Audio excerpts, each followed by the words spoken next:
Hey everyone, welcome back to another video.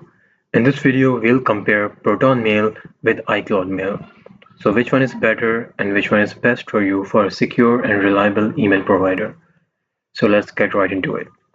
Starting with ProtonMail. It has simpler interface but requires some setup if you are not using Proton's ecosystem. iCloud, on the other hand, is seamlessly integrated with Apple services and all the Apple devices like iPhones and Mac users. If we talk about customization and the features, iCloud Mail is a feature-rich, but it lacks built-in encryption, making it less secure for sensitive emails.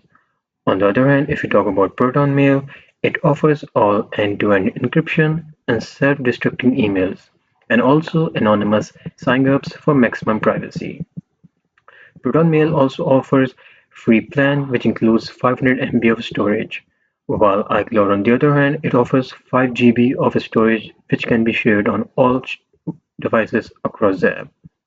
Now, if you talk about pricing, ProtonMail basically offers a free plan, but it charges $4 per month for premium features. And like this one is in euros, but if I change it into dollars, you can see it there. iCloud, on the other hand, the starting plan is free, in which you can get 5 GB, but it can go up to $0.99 per month.